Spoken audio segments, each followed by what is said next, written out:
Welcome to another OU Insider Under the Visor YouTube Live. I'm here with my man Parker Thune. My name's Brandon Joe. I'm here with my man Parker Thune, Spencer Forsythe on the board, and we've got a lot to talk to you about today. I know everybody wants to talk about some offensive linemen. We all know about that. The SEC schedule is released. Oklahoma with a gauntlet. It's going to be kind of fun though. No boring times. Hey, the Big 12 is bye-bye. That wussy conference and that wussy football schedule is gone. Wow, he's going in. No, I'm going He's in going now. in. We can do it now. We don't have to worry about Jeez. anybody from the Big 12. It's going to be fun. Jeez. Basketball. It's a great basketball conference. Football. Anyways, so gonna be fun there. We're gonna talk a lot about the transfer portal. Oklahoma picked up a big commitment today. They picked up one yesterday. Number one wide receiver in the portal.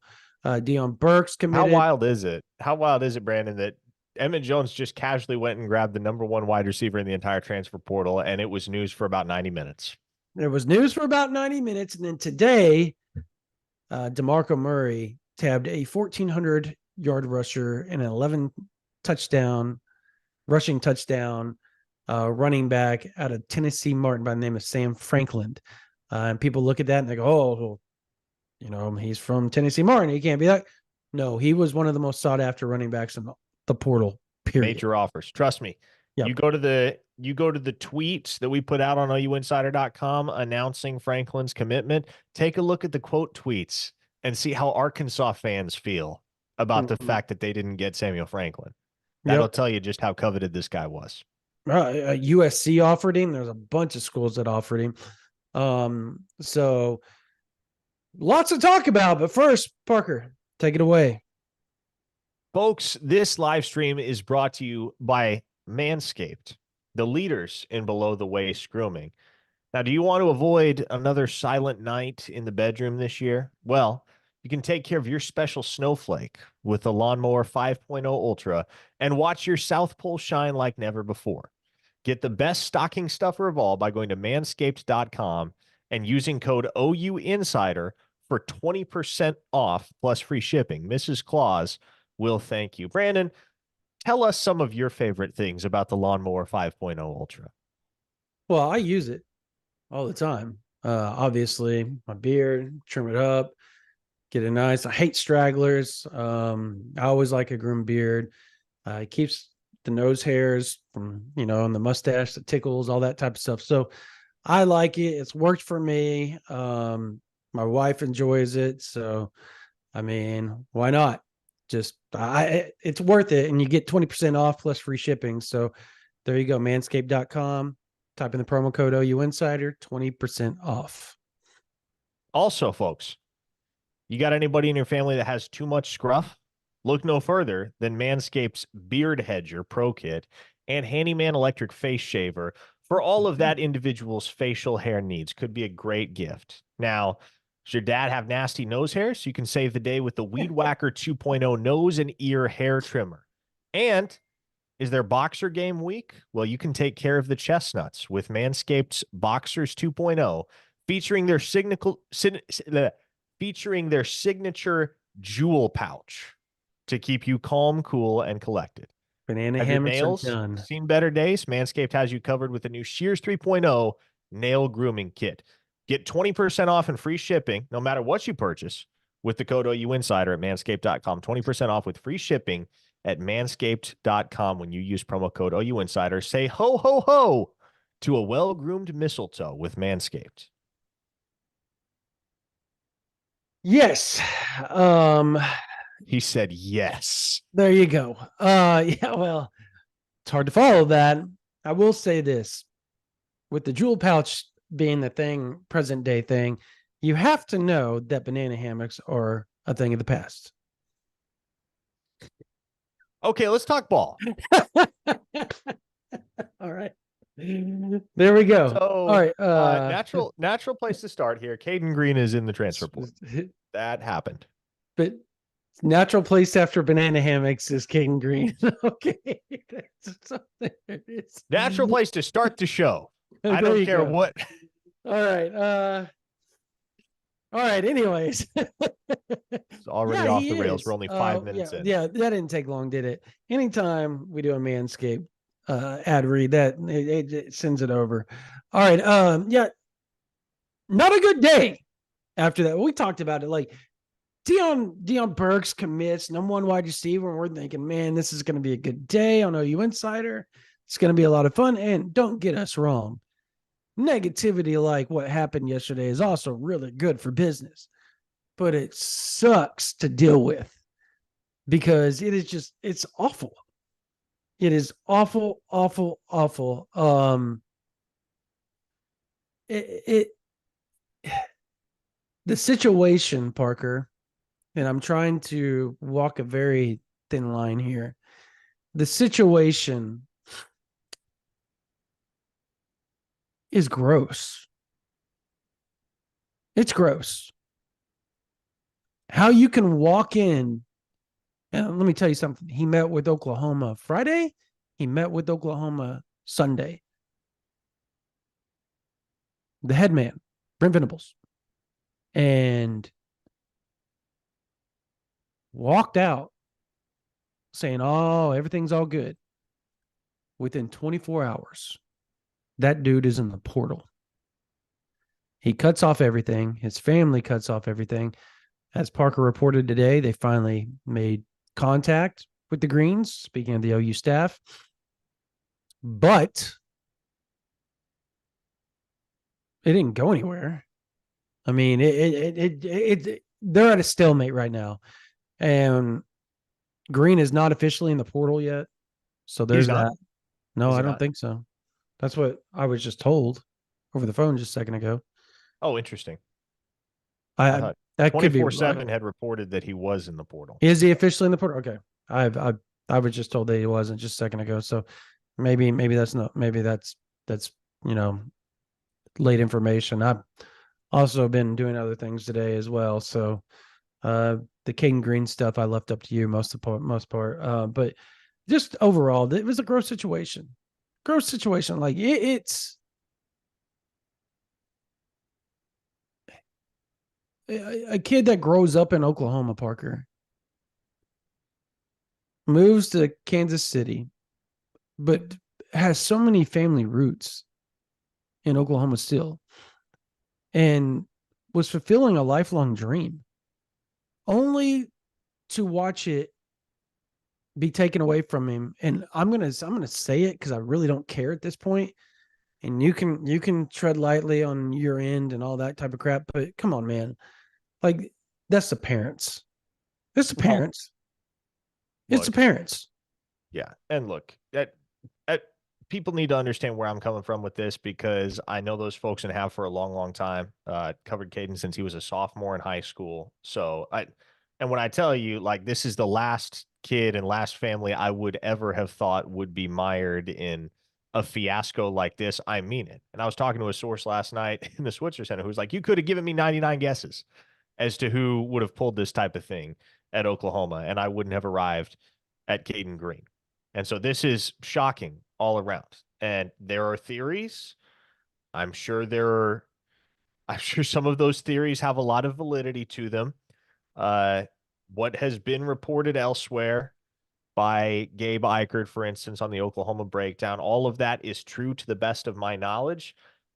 Now, as far as the actual motives for entering the transfer portal, I think we all kind of have our conclusions as to what led to it. Uh, I'm not going to I'm not going to pass judgment until we know all the facts. And I just sent a text to see, okay, is this dude actually in the portal? Because like this just gets more and more bizarre with every hour that passes. But I will say this, regardless of where you stand on the matter, and being in a position like I am, where I just naturally am a bit closer to all of it and have a lot more reticence about issuing sweeping declarations about what it was that spurred this decision. What I can say, and what is no doubt objective, no matter where you stand and what your perspective on the situation is, the objective conclusion that you can come to is that regardless of the reason, regardless of what the ultimate motive was, whether it was money or something else. And again, every single conversation I've had has led me back to the money thing. So I would love to have a rational explanation that makes this all make sense. I don't know that I'll ever get one, but what you can say objectively is that regardless of the motives behind this decision, it's a really crappy way to execute your departure. Oh, If you want to leave, that is a clinic on how not to do it. An absolute masterclass. Because end of the day, if you want to seek an opportunity elsewhere, nobody's going to begrudge you for that, right? You have your reasons, regardless of what those reasons may be. And at the end of the day, even if it is money, right? Life-changing money is life-changing money. And I'm I'm legitimately not going to fault any kid who wants to make sure his family is taken care of. And so if that was the onus behind the decision, you know what? Fine. Again, you may have different feelings about it. I don't see that as something to chastise a kid over. But I will say this. Even if that is the case, even if this was just an under the table bag deal, like many suspect it to be, you still owe it to those folks, the folks that built those relationships and recruited you and helped sharpen you as a football player for close to 3 years. You owe it to those folks to be professional and courteous on the way out. And I don't know how much of it was the kid. I don't know how much of it was the parents, right? They're not doing a whole lot of talking right now. But what I do know is that regardless of who was pulling the strings, regardless of whose decision it ultimately was, that is just a really crappy way to depart a program that you professed to have so much love for. And so, again, motives aside, one thing you must acknowledge, and I think everybody does acknowledge, is that the way in which this was handled, quite frankly, Brandon, it's reminiscent in many ways of Lincoln Riley. I was about to say And he is Lincoln Riley. He's a player version of Lincoln Riley. And it's so ironic, too, because that was the guy that maybe more so than any other recruit in the 2023 cycle absolutely detested the way that Lincoln Riley did Oklahoma on his way out the door. Again, I am shocked because I would never have seen this coming from that kid and that family. But here we are. Perhaps more details will come to light. Perhaps they will make it make sense for all of us and give us another side of the story. But right now, the optics are terrible. Let me ask you something. Sure. You keep saying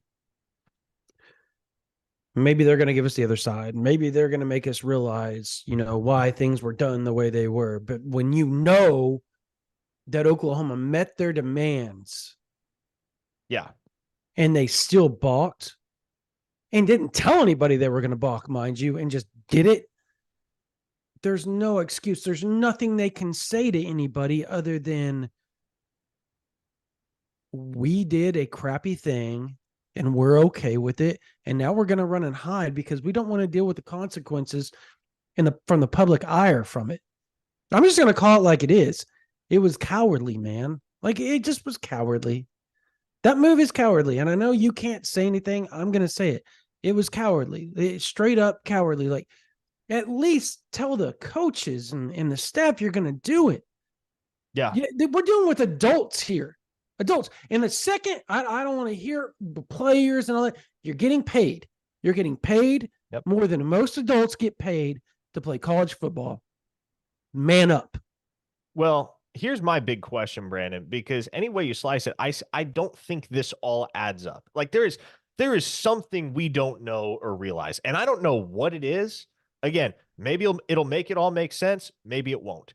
But my overarching question is, if this is indeed about money, which is the consensus belief, and based on the conversations, the sourced conversations we've had, that's where everything kind of points. Yes. If this was about money, why'd you come to Oklahoma in the first place?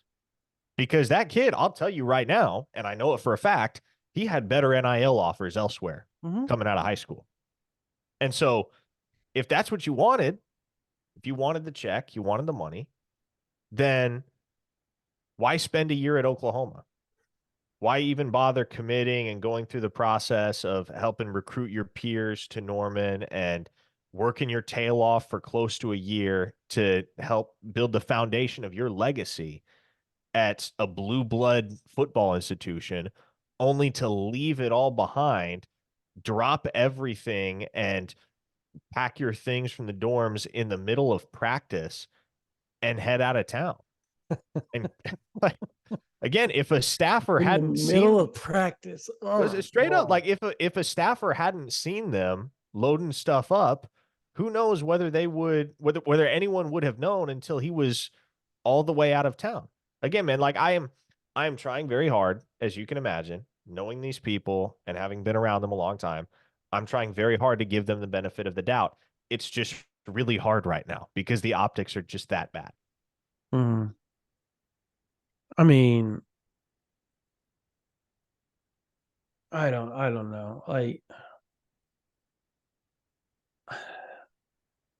I've honestly never seen anything like that. Like No, where no, somebody it's just dips out. Like, unprecedented. and people hate on the Williams family all the time, but they straight up told Oklahoma 2 weeks before they got in the portal the day they were going to get in the portal. And we had it reported on OU Insider the month before it got in there because they told you and me before they got in the portal. Like, on this day, we're going to get in the portal because of the coaching change. We're going to test the waters. We're going to see things out. They were upfront about it, at least, like upfront about it. Like, this is how we're going to play the game. Yeah. And you talked to a source today or yesterday that even said they had somebody come in and literally say, yeah, it's about money.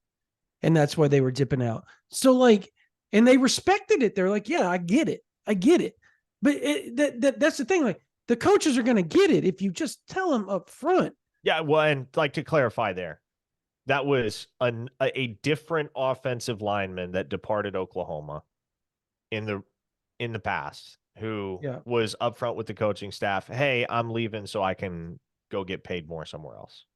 And so again, like regardless of your reasons, if you're just upfront about it, I mean, college coaches know the game, man. They Yeah. understand what goes on behind the scenes. Shoot, they bear witness to it every single day.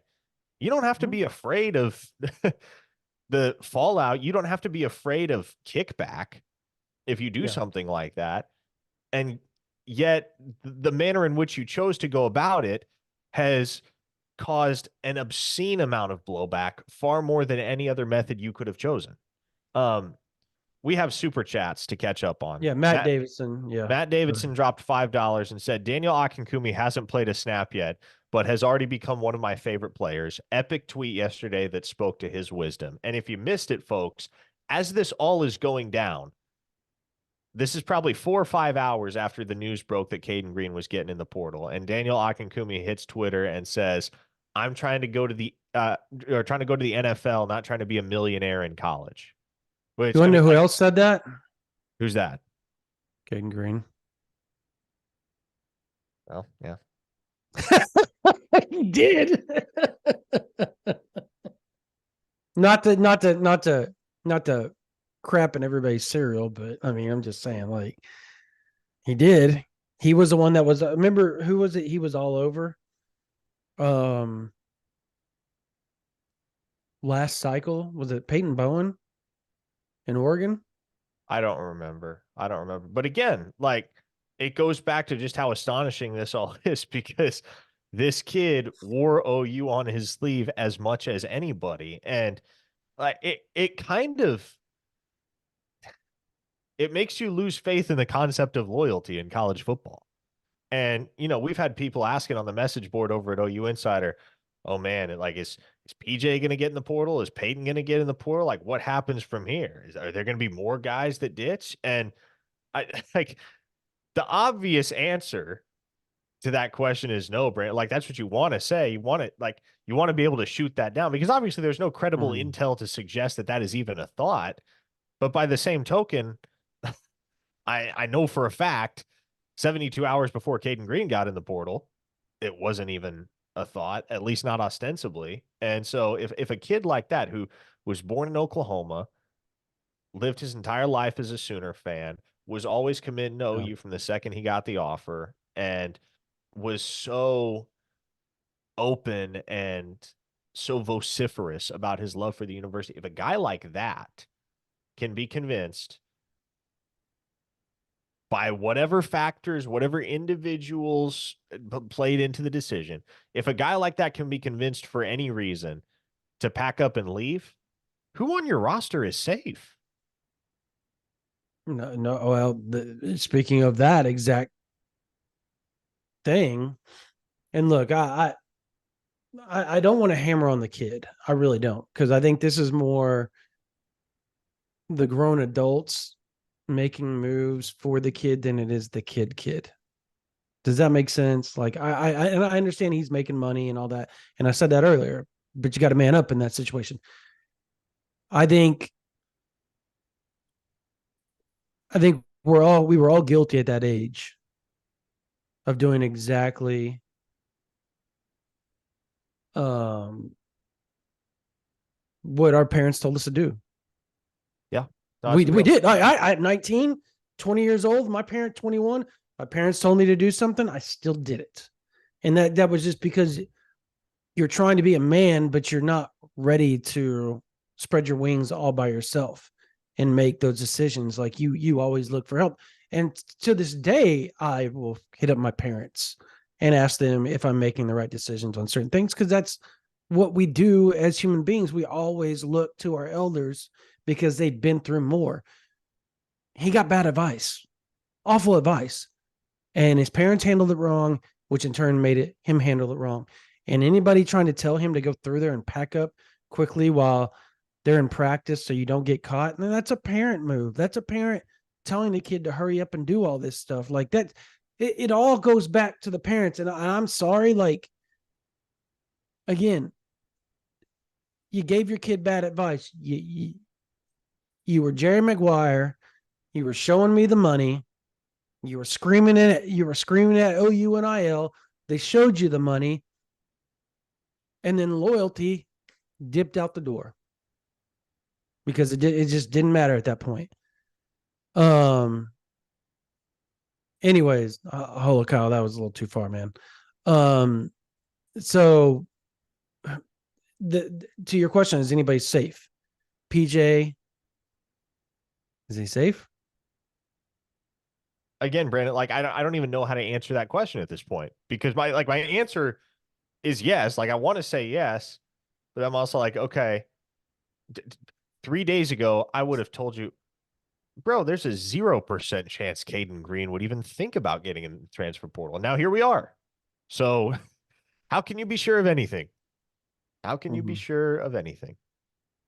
I guess that's fair, but I mean, you talk to people about him, and everybody says no, he comes from that Nigerian background. They actually look at it as disgusting that they're being hit up for stuff like that. How much truth is there to that? I don't know, but we thought there was truth that Caden Green wasn't about that life. I guess the other issue is he got NIL wise, he was getting paid like an offensive tackle, not a guard, an offensive tackle. Yep. Or at least that's what was about to happen. Yep. But being paid and playing offensive tackle are two different things.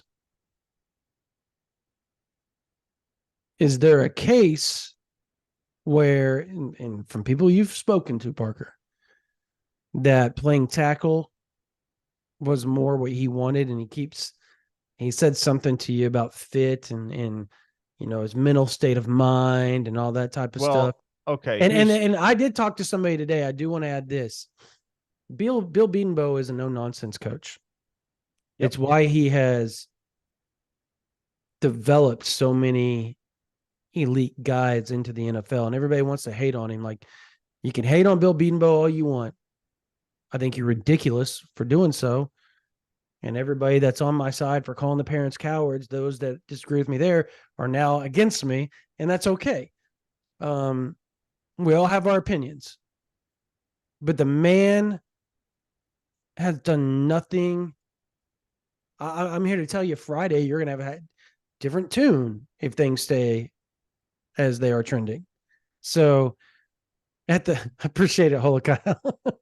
he made a job my mom, so he gave us $20. Well played, Holocaust. Thank you. You are forgiven. Yeah. So but the point being is that the guy may have a first rounder and he may have a third, fourth rounder, and several other draft picks this year. He had a first and a third last year. He had, I think, a second and whatever the year before. Like, the dude does nothing but produce top tier linemen into the NFL. Yeah, well, and the critique of Beaton Brandon is always, well, the way he recruits, it's going to come back to haunt Oklahoma at some point very soon. Not if you develop. And then another year passes and Oklahoma is still doing just fine on the offensive line. They're still, one of the best. Still blocking the run effectively, still protecting the passer effectively. No issues to speak of with the OU offensive line. So as long as you're developing the dudes, as long as you're churning out the draft picks, does it matter what they were ranked as recruits? And let me tell you, if it does matter to you what they're ranked as recruits, the Sooners are getting a crown jewel on Saturday on Friday if everything holds, because we've reported on it extensively. What's up? They think Akinkumi is like has a chance to be downright special and potentially start as a freshman. You and I both sit there and talk to somebody that we would say he has a little sway in that, and said straight up that he thinks that dude is downright underrated and special. If he was playing in the United States and not in Europe, he would be one of the top, he said, 150 players in the country without a doubt. And I can see that. Yeah. I mean, now, we do have a couple of super chats that we probably need to get what to. Do we got? What do we got? Let's hit them. All right. Well, first off, hello, Kyle. I thanked you earlier and I saw your comment as well.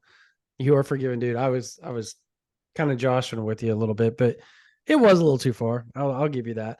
Have to ask any info on why the Hicks family is so mad. And they're talking about, well, Kelvin Hicks and all and them. I can speak to that. I discussed it with our VIPs over at OUinsider.com, but I'll kind of shed some light on it.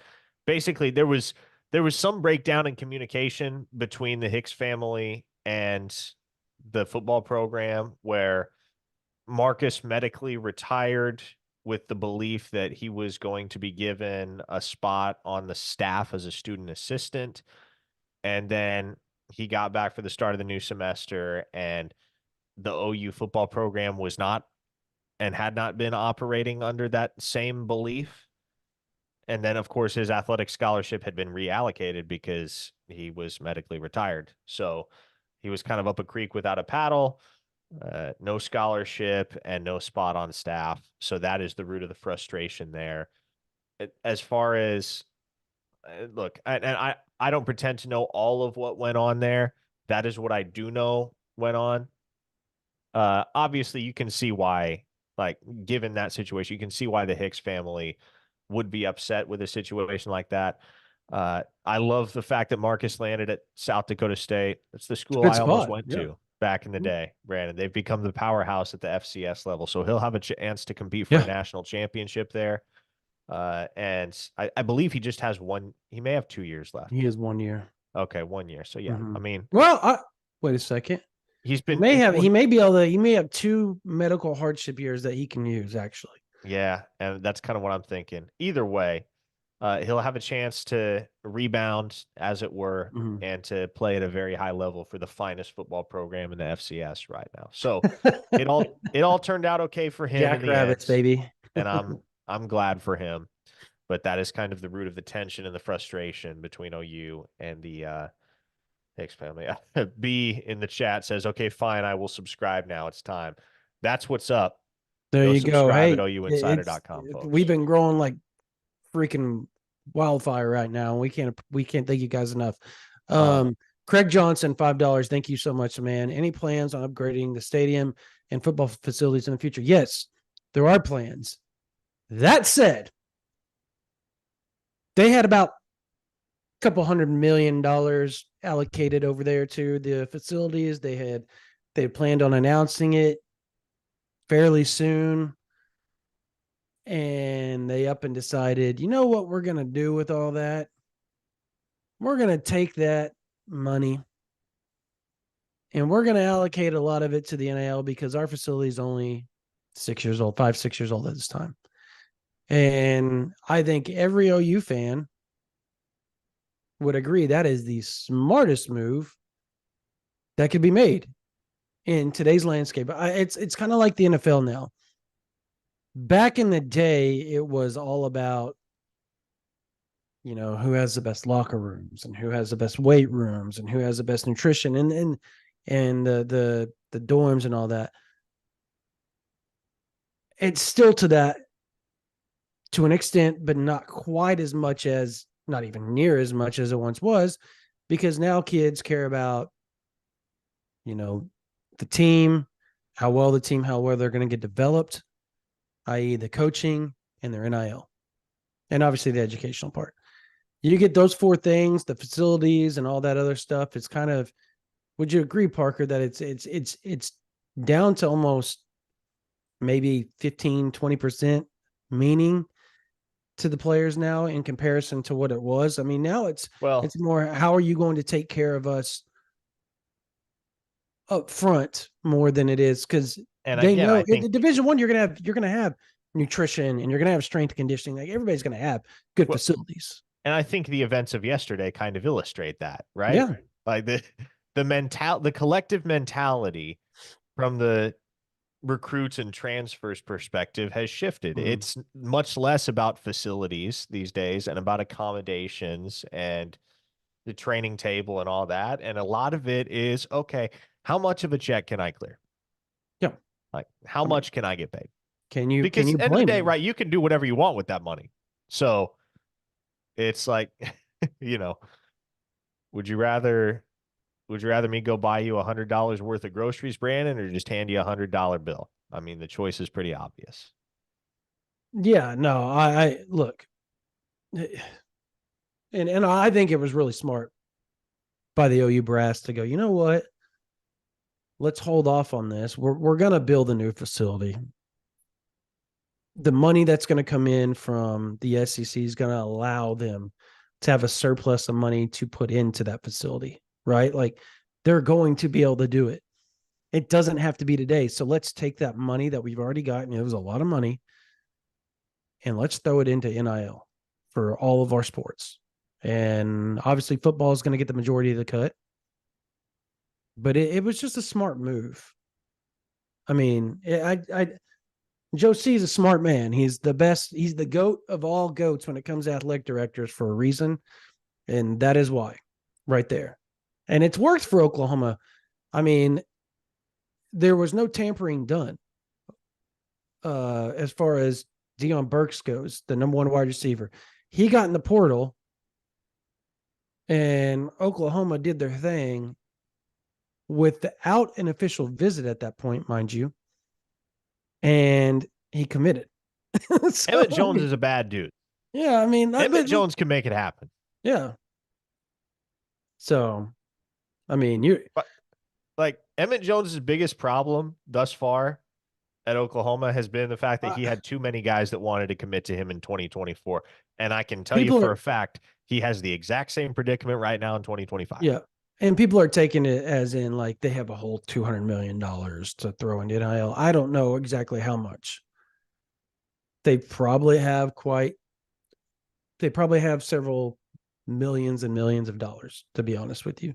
As a matter of fact, we can probably confirm that with how much certain kids are getting paid, guaranteed. Billy Bowman and Danny Stutzman do not come back without a good NIL. Promise you that. 3rd round grades, folks. 3rd round grades. They don't come back without a good NIL. So there's some money floating around there. I don't know if it's hundreds of millions. That would be probably a complete over exaggeration if that was the case.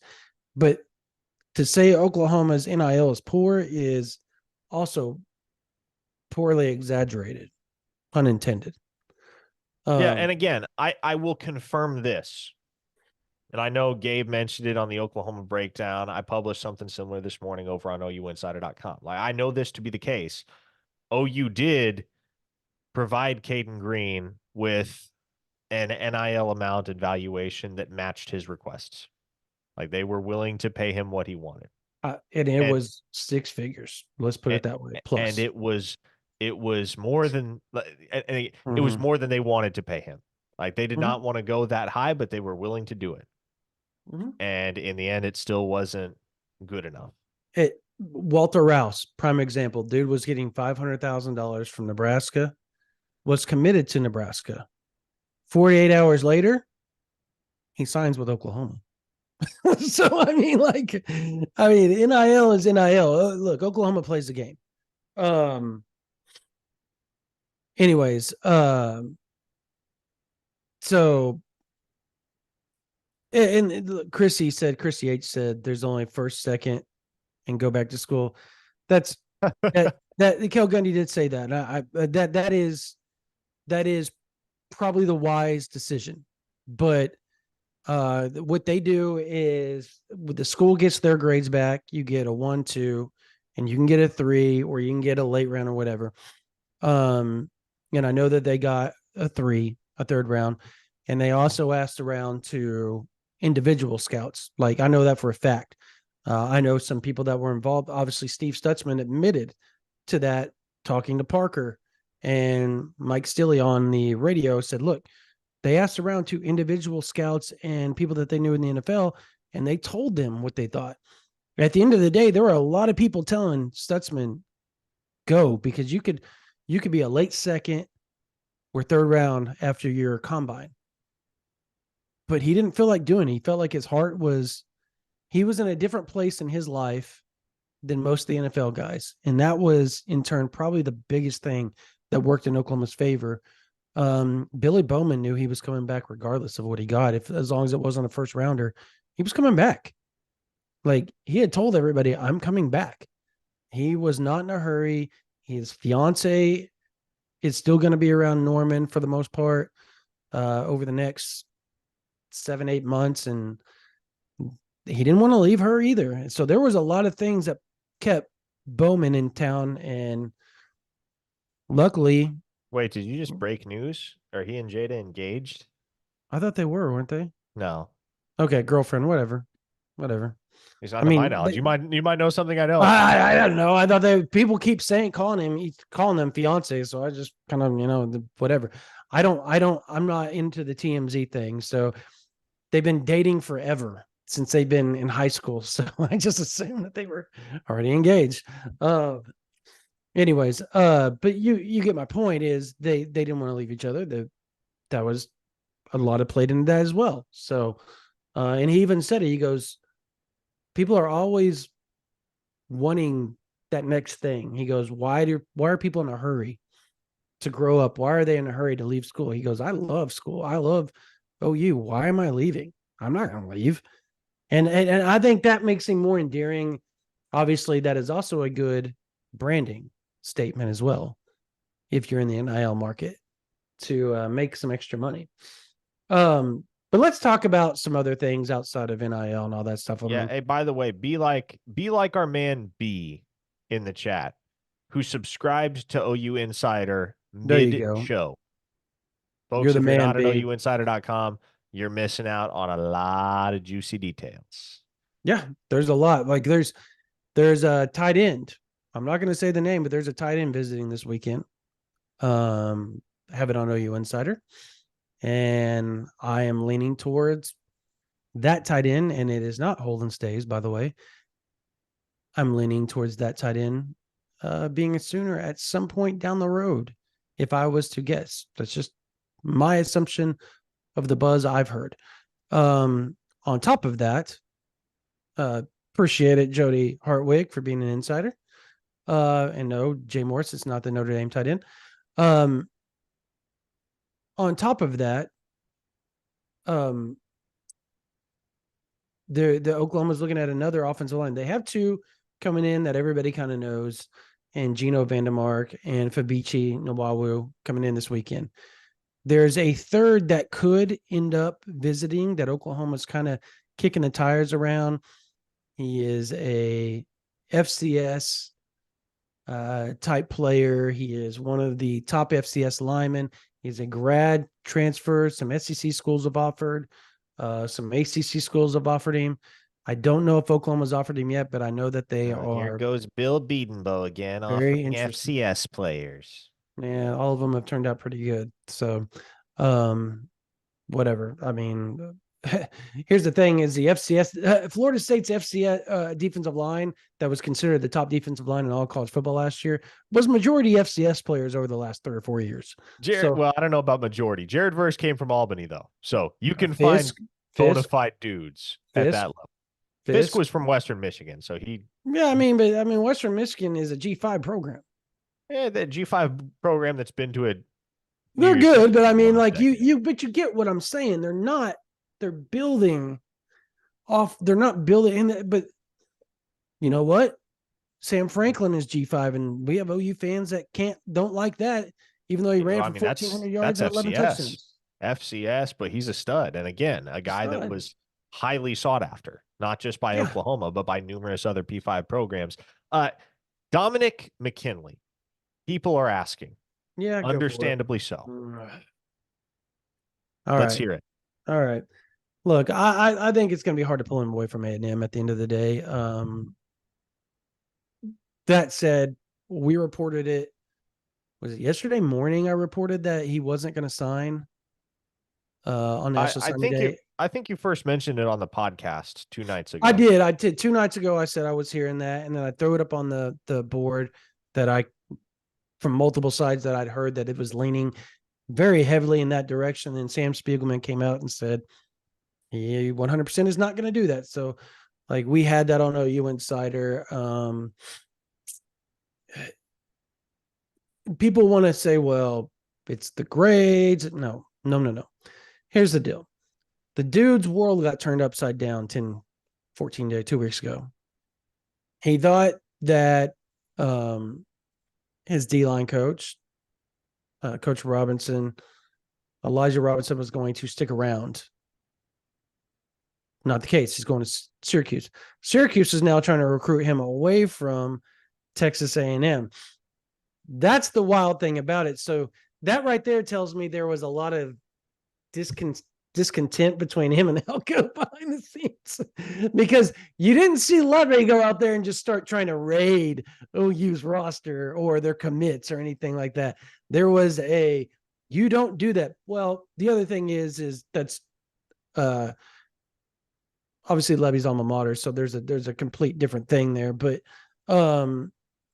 still, he didn't do it.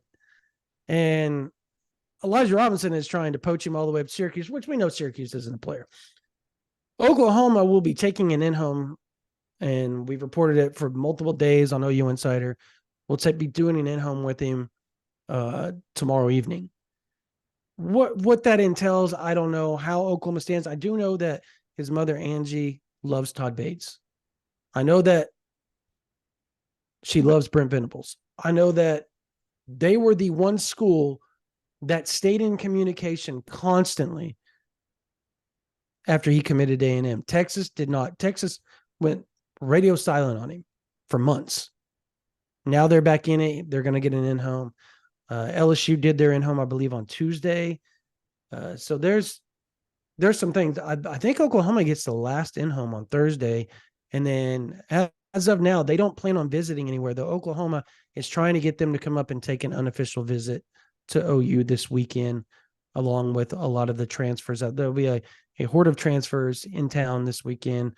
And we'll try to get all that done, the list up for you guys on OU Insider later on this week. But because that list is very fluid on what Oklahoma is going to go after. Similarly, Oklahoma is going to do an in-home with Chris McClellan tomorrow morning. Chris McClellan will then go to Missouri, and then he'll go from Missouri to Colorado. In between there's a chance they go to OU's practice on Friday morning before they fly out to Colorado Saturday. So we'll see how all that gets done, all that takes place, but Oklahoma's really trying to make a couple of moves. And I know people have asked about Princely Mamillion, and I've heard that he could be visiting or is on campus and all that, but I cannot get that confirmed.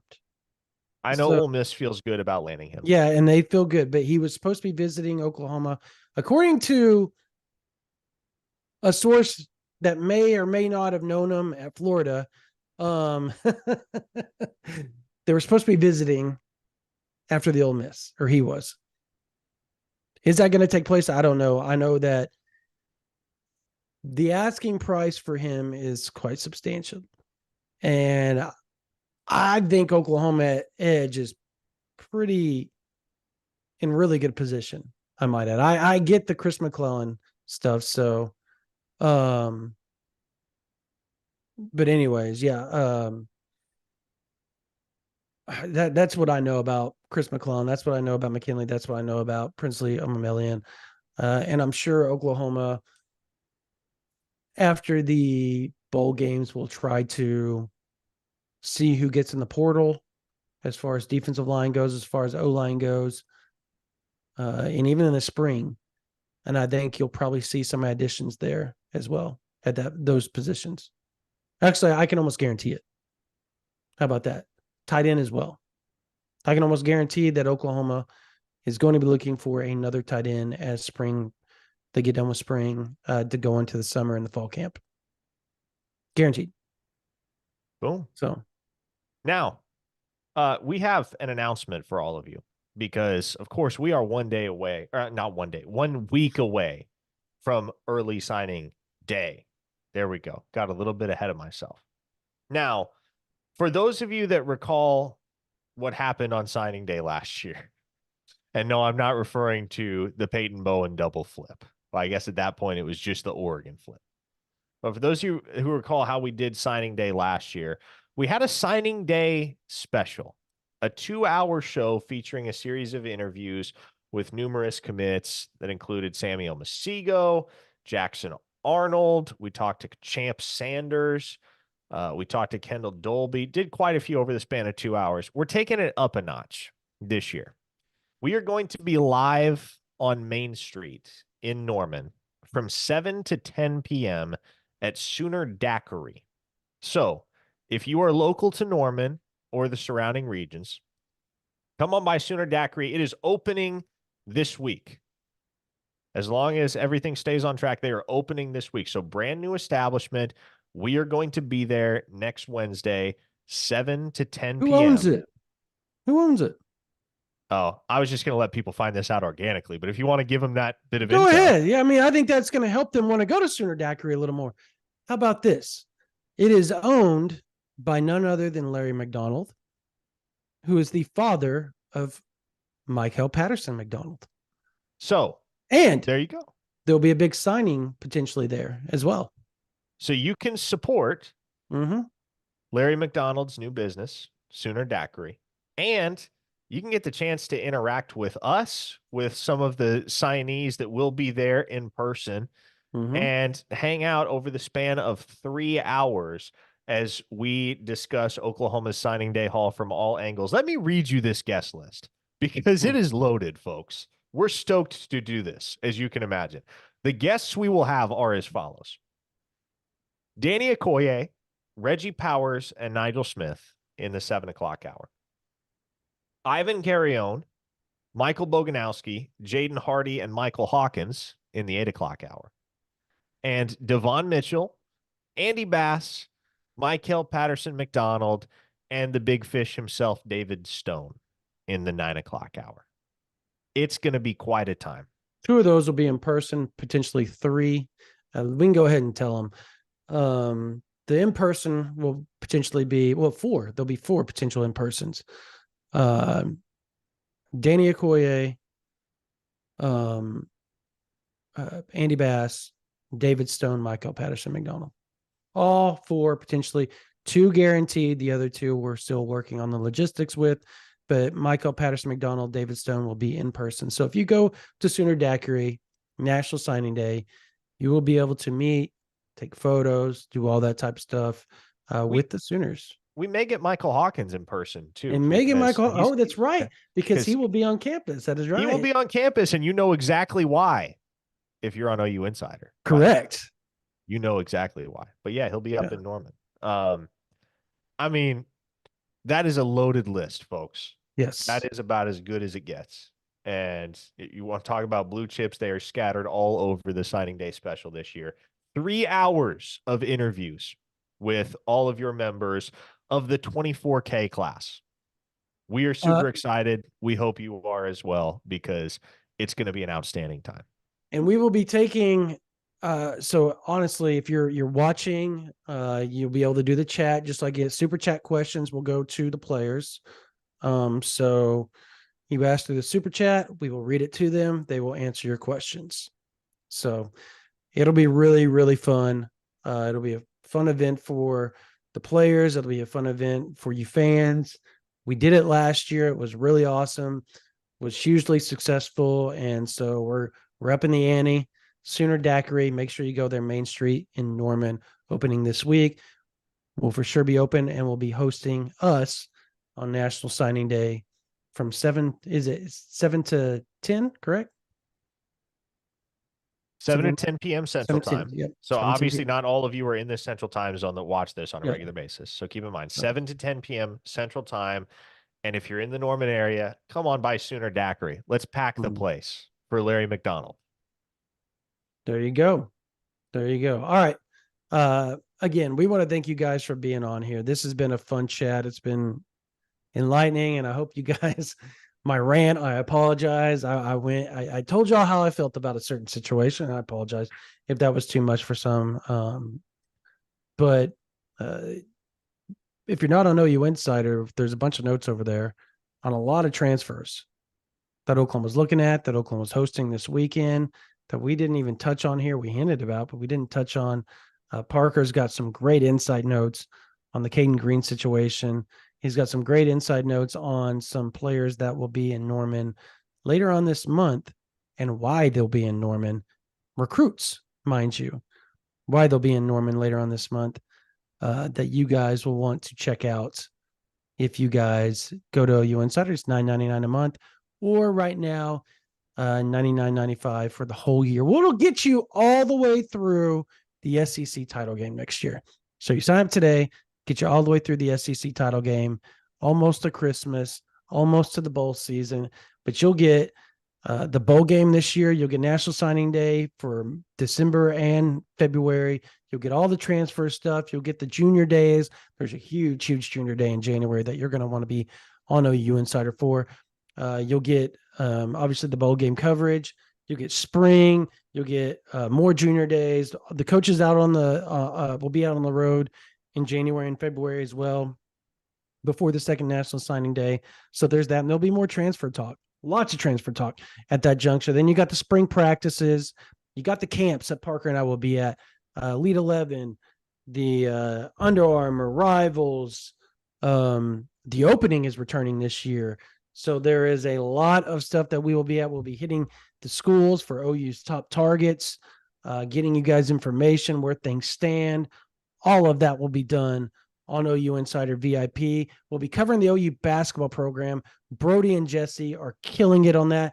You potentially could have a top 10 team here rolling in next week when they play on Wednesday, as a matter of fact, on National Signing Day versus North Carolina in the Jordan Classic. So there's that as well, but they're going to have all that covered. A team that could potentially make a huge run in the NCAA tournament. We got recruiting on that. We got recruiting on football. We've got the spring game. We've got the post-spring game. We got the Champion Barbecue, Party in the Palace, all the official visits, and then the SEC media days. And then it rolls into fall camp for OU's inaugural season into the SEC. And you get all of that for just $99 all the way up to if it's December 10th or 11th or 12th or whatever you sign up 13th, you'll get that all the way to the 2024. So, man, sign up now. There's a lot of people doing so. We can't thank you enough. And if you aren't subscribed to this YouTube, subscribe. We got over 14,000. We are trying to get up to 20,000 plus by the football season next September. So help us get there, folks. We can't thank you guys enough. Once again, thank you, Sooners fans, for always being loyal, for always being there for us and supporting us, because we don't do this job without you guys. All right, that's going to do it for my man Parker Thune, for Spencer Forsythe on the board. My name is Brandon Drum. You guys have a blessed day. That's it for this version of the OU Insider Under the Visor YouTube Live. See y'all later.